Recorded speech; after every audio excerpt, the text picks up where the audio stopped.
Welcome back to Krown's Crypto Cave, and a happy Wednesday morning to you, everyone out there in cryptocurrency land as I finish my morning coffee. And let's get into the charts right on over here because we actually have some price action to discuss as Bitcoin taking a little bit of a step up above yesterday's daily high, actually breaking this kind of pattern over here. So we actually do have some very unique things to be talking about today. A nice change of pace. I'm actually long, by the way, as well. But let's go into the analysis first things first. And I always want to remind everyone that, hey, these morning streams are typically about lower time frame price action. We might cover a little bit of higher time frame ideas as well, but as far as things go, we are actually hinting at a breakout out of the descending triangle right here, the smaller descending triangle, I should say. Now, with that said, we are also poking our head above this yellow 21 exponential, and also I believe we have made a new high over this guy over here. Yes, we have, about 20 bucks higher. So that to me actually, it is actually starting to look a little bit good over here. Now, yes, this is not necessarily breakout volume just yet, but that doesn't mean that it can't come in. This is a daily, and the daily has plenty of hours left in the day to go. If we go over here to the hourly, we can see that. Well, that actually is a lot. Well, yeah, that leaves a lot to be desired as well. But hey, you know what? It's a start. So when it comes down to it, lower time frames, still, while it is kind of poking its head out above it, I want to see a little bit more. I want to see something that denotes breakout volume, something significant that stands out head and shoulders above everything else, like this or this over here. But hey, it's a good start for now. I actually do have a long over here on my Deribit account. I'm actually short. I'm trying to short some of these puts over here because they have a shit ton of premium on them right now, although they are expiring end of next month. But hey, that's all well and good. Okay, so back now over to the good old charts. If Bitcoin can close this next 4-hour dildo above this area right here, as you can see, it's currently at the 4-hour 200 exponential, or right around 64.60. That will be pretty damn convincing to me, especially if you can do it on heavier volume, as that would not only break that exponential, which we've been living under for quite some time, but it'll also break this horizontal right here. And at that point in time, I wouldn't see much holding us back from this area over here at around 67.50. So at the end of the day, yes, the daily is, or the daily was kind of rejected yesterday. But again, when we look at this area over here, I need to see major follow through volume, and we just don't have that. We just don't have that right here. So at the end of the day, a lot of inconclusiveness. And when we're first poking our head out above this area over here, this does look like it actually kind of wants to rally up right now. So again, the areas that I'm looking for, if we can confirm above this area, again, 64.60-ish area, 6,500 would be a little bit more, I guess, just a little bit easier to say. But then I do start looking towards this 67.50 area. Yes, there will be resistance along the way, but I think you'd just be kind of like, I think you just kind of bounce off these areas. You got this guy right here, right around 66.30-ish area, and you technically do have this guy right here, Wick, and this past prior action right over here. So great, awesome, good. That's what I like to see. And of course, if things were to turn south, this is your first support, your first preliminary support at 63.60. Now, when you do have a low volume kind of hang above a resistance like that, or sorry, like this that we're currently looking at, that does offer the potential for a trap. However, again, as it stands right here, right now, I would be, I'd give it the benefit of the doubt until it actually falls back down below this area right here. Again, 63.60. If that were to happen, yes, I don't see much holding up from about 62.50. Just like, if we were to get above this area, I don't see much holding it back from this area right here or this area over here, more presumably. And again, 61.50, while it's still kind of holding down there, as long as we're above 61.50, yes, the charts do look bearish. Yes, the charts don't look the best of all time. But hey, as long as you're above 61.50, I don't think that it's too appropriate to be talking about like super far downside targets or anything like that, because otherwise you're gonna end up like Tony Vase, good old Tone Vase over there, shorting this dildo right here, and then boom, oh fuck. Anyways, when it comes down to it, a little bit of patience over here can give you the opportunity to have a nice little trade, and that's exactly what I want to talk about. Analysts will say, moi, else it's leaving for good old school over there. So when it comes down to it, a little bit of waiting is going to go a long way in this market. So like I said, I actually did take a preliminary long. I will add to it if we take out this area over here. That's my plan as of right now. And I will take it off if we go back below 6,400. I will just take, I don't know, like a $10 or $20 loss, whatever it might be. Hey, by the way, I'm actually trading Forex over here. Oh my God, I'm down $500. No, this is a demo account. Just kind of fucking around, getting my feet wet in it. Kind of fun times, but hey. Okay, so let's go over the other time frames. Let's go over the oscillators. 8 hour stochastics just crossing up. So this is a fresh cross. You got plenty of room to roll on this guy, and overall, this would be the impetus that I'm looking for, like a scenario to actually break this area. Going over here to the 2 hour, a more preliminary time frame. You can see that yes, we are getting in the bullish zone on the R side. So I like that. I like both those time frames that they agree with each other. 3 hour, which has just been getting price action so damn well recently, also poking its head above the 200 exponential, 200 simple, and pointing those stochastics up over here as well. I really like this. This is strong momentum being gained. Let's go check out the 10 hour. That's been a damn good one as well. And boom, look at that, man. A very strong move indeed. Is telling us that the momentum is shifting right here. RSI is poking its head out above, trying to reach for the bullish zone. While it's not necessarily quite there just yet, it does look to me like this is one of those times where it's a potential. This is starting to look okay, and again, I need to see a couple more levels being taken out, but so far so good. 12 hour over here. 12-hour fresh cross as well, and I really do. I'm starting to like what I see over here. So yes, that's why I took a long. Overall, I do believe that it's for me, it's worth it to put a little bit of risk on the table right here. I think if you are looking for a long, you'll probably get another chance to buy like 64.20ish area, 64.30ish area, something like that. Would look okay to me. I actually did. Let's go back over. Let's go check out GBTC. How did GBTC close yesterday? Actually closed up a smidgen over here. Oh wow, I did not see this yesterday. I guess I was sleeping during this time, as I typically do when it's like 2 a.m. But hey, it looks like we did test the 21 exponential over here, so that does look good to me. But again, a rejection of it so far, still below this horizontal right here. So no major things have changed yet, but GBTC is kind of poking its head up above is what it's saying to us. So I do like that. I do like what I'm seeing over here. I just want to see a little bit more confirmation on top of it before I enter into a much larger position. So with that said, as long as it's within this range right here, it is still very dangerous. You could still pop back down around here, $6.81. But hey, I mean, it's better that you're over here than down here. Again, consolidating out of resistance is better than consolidating out of support. Okay, so let's go over and check out the futures. Do we have anything to be aware of in the futures over here? CMEs will be closing Friday. 64.50 we can see on price action over here. Come on, God damn it, TradingView, just work. You little bastard. There we go. CME is poking its head out above this horizontal as well, so I like that. Good confluence on this guy. Still got about 51 minutes to go on this baby, but hey, so far so good. RSI getting into the bullish zone. So again, some things pointing up over here. That's what I do like to see to make me a little bit more confident in a trade to the long side over here. Again, I'm not saying that the bear trend is completely 100% over. I mean, you don't change 11 months of price action with just one dildo. But this is a tradable event in my opinion. And again, I do believe that depending upon how we kind of close this day, you'll probably get another chance to buy it. So I don't think that there's too much of a reason to be aggressively searching for a long over here. Like I said, I just took a small position over here, 20 Bitcoins, and I'm looking, probably, if this one does do what I want, which, never has to do that. There's no promises on that. There's no promises in fucking crypto. There's no crying in crypto either.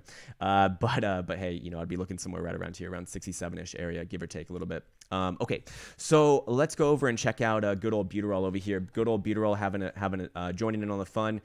We do have some bearish divergence on the 5 minutes, so we probably do come back down. Looking, I want to see this 21 exponential hold up right over here, the yellow trend line, or sorry, the yellow moving average over here. But overall, higher time frames, what do we see? Still not a good chart below all major moving averages, especially if we put on the 10 simple over here. I'm gonna guess that it's probably not looking too pretty.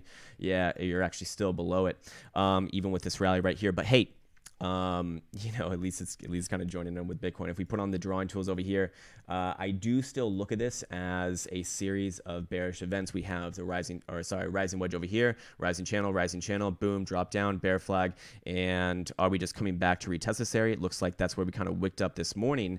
So as long as you're kind of below this guy right here at about 204-ish area, hard to get excited about. Again, 204 on BitMexico, not Finex. Finex will have a completely different price. However, as long as you're below this area, again, 204, I'm still very cautious about this sort of thing. Bitcoin's looking better over here. Bitcoin's certainly looking better, but Just wanted to kind of denote this guy over here. Yes, I do have this as a bear flag, and the measure move would actually tentatively be pointing you all the way down towards 167-ish area, your prior lows. So again, I'm not saying that it's going to get down there 100%. It's going to depend on Bitcoin, right? Bitcoin is the king of the market. He decides, do we go up, do we go down? And then Mr. Buterol says, all right, I'll jump, or I'll jump off a cliff. And so as long as Bitcoin's kind of rounding it up, he's safe right here, right now. But hey, I'd be careful getting into a trade until you get confirmation above that area. Let's go back into the corns over here. And let's see, 8 hour, 8 hours looking okay right now. I want to see what Stamp says. Does Stamp have anything different? Not huge volume on that. What about BitMexico? Not too impressive either.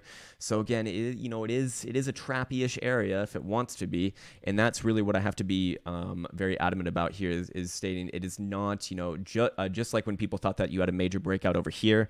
You need to see breakout volume, especially when you're looking at the same thing that everyone's looking at, which is this descending triangle right here, the smaller descending triangle. Now, if we were to break out above it, as stated before, we do have those horizontal to kind of look at, but I do want to denote that the bigger descending triangle is still in play, and that would have a resistance trend line coming in actually right around here. So good confluence around this area, right around 68.30-ish area. So again, do be aware of that. If you can break above this area right here, you'll be doing something different for the first time in the last almost 11 months now. So that would be a change of behavior. That would be very impressive. And while it's not necessarily creating a higher high, that would be kind of like the next big hurdle, so to say. If you want to make the analogy of climbing the wall of worry, which is how bear markets actually end, that would be one of the hurdles. Getting over the 200 exponential on the daily would be one of the hurdles. Making a higher high over this guy would be one of the big hurdles. And obviously getting above 10,000 would be I think that would be kind of like the last and final one, except especially for me. As long as you're below 10,000, it's always going to be in the back of my mind that you still can pop back down here and break 6,100. If 6,100 breaks, that's the point where I do start looking at the very low the very low ideas, meaning like 4,000, 5,000, 3,000, even though that's not necessarily consecutively, but you know what I mean. When it comes down to it, got to be careful of that sort of thing, because this is the area of traps, so to say, for either side. You can see the 10 simple moving average. This red line over here is gaining momentum to the upside now. So if that does cross the yellow, that will be, I mean, man, this one's just been faking out all the way through here because it's just been consolidation. But hey, that would be a good, it would be a good sign for some upside. If we can start using the 10 simple as support, I would like that as well. So I need to see one thing before the other, but the wheels are slowly turned both ways. So, right here, right now, the trade, the trade that I'd be leaning towards, or the trade that I'm in is long. But hey, again, this is not breakout volume just yet. Not very impressive on the hourly.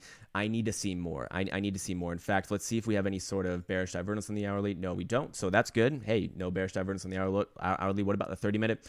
None here as well. Good. What about the 5-minute? Yeah, so the 5-minute does have some. So yeah, maybe we do pop back down around here. But higher time frames do look okay. Higher time frames do look okay. Let's go look at the good old CMC over here. Again, not my favorite way of doing things, but it has been steadily holding above this guy right here, the big descending resistance trend line right over here. Using this as support, 1-2 touches, and looks like are we making a higher high over yesterday? Yes, we are. So this is actually looking okay. Again, not breakout volume though, so it's always going to be a question in the back of my mind. Hey, until you can actually have that and have that confirmed, it's it's more of a question mark than anything really. But more good things than bad. If you can break out above this area, above this area right here, that's going to look a lot more impressive. Making some higher highs over these guys over here, that would look a lot more impressive. But for right here, right now, more good things than bad, but it's not done just yet. So again, are we seeing the market turn right here, right now?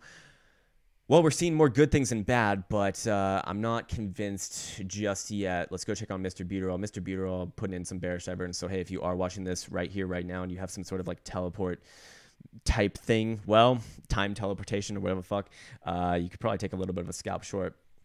Okay, so cool. Let's go check out what is Tether doing right now. Is Tether causing this rally? Tether is 97.5 cents. It's barely moved, so no, this is buying right here. That is good.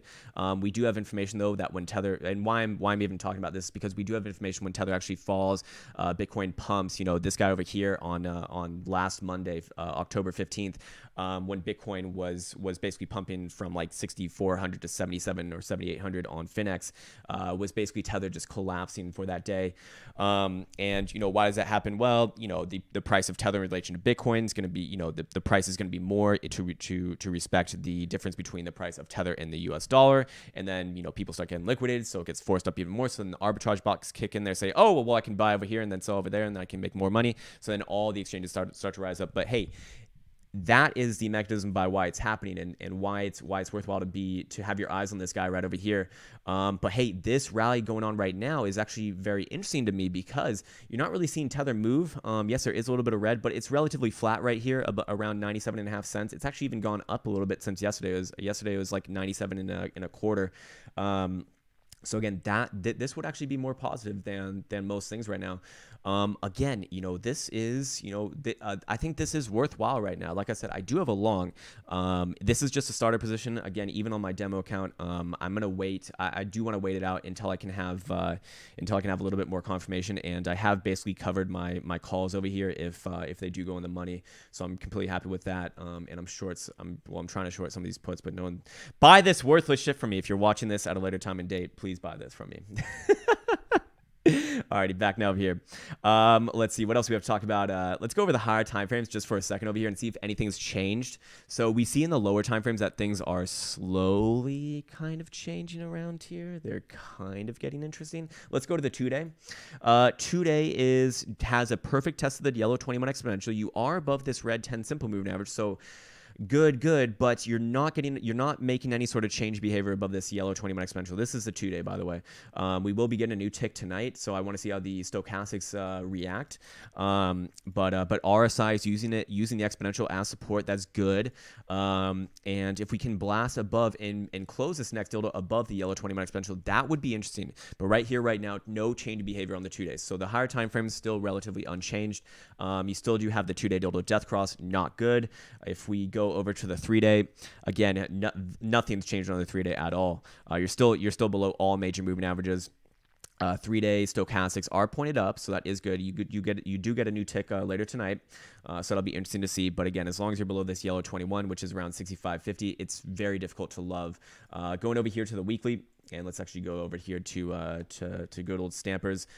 Weekly's actually gave you a buy down here. So this stochastic down here, by the way, I've been getting a lot of interest in it. If you're interested in it, definitely just go check out the reviews and go check out the Crown Jewel Indicator Mastery in the description of this video. That'll have all the information there. I just get a lot of questions about that every day. So I guess I'll just leave that there.